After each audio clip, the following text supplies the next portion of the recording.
गले मिलते हुए और खांसी नजले जुकाम वाले को नमाज में खड़े हुआ देखा, नमाज यहां से छोड़कर मस्जिद से उसको मैं बाहर निकाल कर फिर नमाज पढ़ाऊंगा, वरना नमाज नहीं पढ़ाऊंगा। आप लोग एहतियात ही नहीं कर रहे हैं, इल्जाम हमें देते हैं, डॉक्टरों को देते हैं। डॉक्टर अपनी जान जो है ना उनकी अजाब में आई हुई है, मर रहे हैं डॉक्टर, उनको वेंटिलेटर नहीं मिल रहे हैं। आप लोगों ने खेल बनाया हुआ है कोरोना को। भाई ये कोरोना खत्म होने वाली चीज नहीं है, 5 साल तक खत्म नहीं होगा, ये आपको मैं बता दूं, लिख कर दे रहा हूं मैं आपको, ये चलेगा ऐसे ही। जब आप सब्जी की दुकान पर जा सकते हैं, आप सुपर मार्केट जा सकते हैं, आप मस्जिद भी आए, जुम्मा पढ़ें, नमाज पढ़ें, डिस्टेंस खत्म करें, नमाज के फौरन बाद डिस्टेंस पैदा कर लें। सुन्नत नफिल पढ़नी है, पीछे चले जाएं, जगह बदल लें, उसी जगह पर नमाज ना पढ़े दोबारा। ये एक काम तो ये करें, हाथ ना मिलाएं, मास्क का इस्तेमाल लाजमी करें, हर कोई अपने पास रखे, बाहर से लगा कर आए। नमाज पढ़ते हुए अगर किसी को उतारना है तो उतार ले, लेकिन नमाज से पहले या नमाज के बाद अगर आपस में सामने खड़े हुए बात करने हैं, बगैर मास्क के कोई बात नहीं करेगा। अगर करेगा तो इंशाअल्लाह ताला उसके खिलाफ बयान भी होगा, उसके नाम लेकर फिर सब तरीक किया जाएगा। इज्जत बहुत हो गई है, आप लोगों ने मुझे बेइज्जत कर करके तंग करके रख दिया है। अब नहीं, अब मैं आपको बेइज्जत नहीं करूंगा, अब मैं आपको सिखाऊंगा दीन पर अमल कैसे होता है और ये हुकूमती अहकामात पर अमल कैसे होता है, ये हमें भी आता है कराना।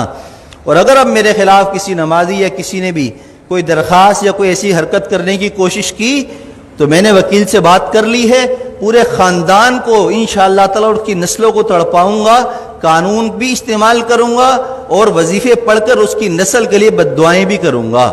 इसलिए कि मैं बहुत तंग आ चुका हूं आप लोगों की इन हरकतों की वजह से।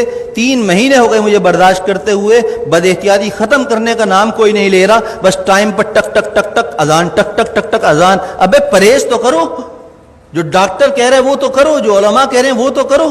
अपने बाप की बात मानते नहीं हो, मौलवियों पर उंगली उठाते हो, शर्म नहीं है तुम लोगों के अंदर। मैंने कहा था, हमारे नायब इमाम साहब ने एक जुम्मे को, रमजान में मैं नहीं था, थोड़ी सी रकात लंबी कर दी तो पीछे 2 लोगों ने कहा कि आपको नमाज पढ़ानी है, तो लंबी नमाज पढ़ा दी। शर्म नाम की चीज नहीं है, इमाम को ऐसे कहते हो? पूरा जिंदगी जिसने कुरान पढ़ने में, इल्म हासिल करने में लगा दी, तुम्हारे नमाज पढ़ाता है, उसको तुम कहते हो नमाज पढ़ानी नहीं आती? तुम्हें तो तहारत और गुस्ल नहीं आता, कैसे पेशाब करने के बाद कतरे पाक करते हैं उसका तरीका तुम्हें नहीं आता, पानी ना हो तो। तुम मौलवियों को सिखाते हो, इमामों को सिखाते हो।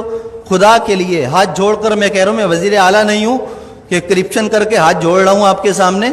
मैं इमाम हूं, मेरा किरदार आपके सामने है। 7 साल हो गए, मेरी सारी नमाजें, सब कुछ, किसी नमाज में अगर मैं नहीं हूं तो उसकी कोई ना कोई शरई उज़र होता है मेरे पास, लेकिन वो उज़र पेश करना मेरा आपके सामने नहीं है, मैं आपके सामने पेश करूं, अल्लाह के सामने पेश कर देता हूं। मेरा दिल साफ है, मुझे जरूरत नहीं है अपनी सफाइयां देने की, लेकिन एहतियात कीजिए, अमल कीजिए। जुम्मे की नमाज भी मिलकर खड़े होकर पढ़िए और फौरन जुदा हो जाइए, दूर खड़े होकर सुन्नतें पढ़िए।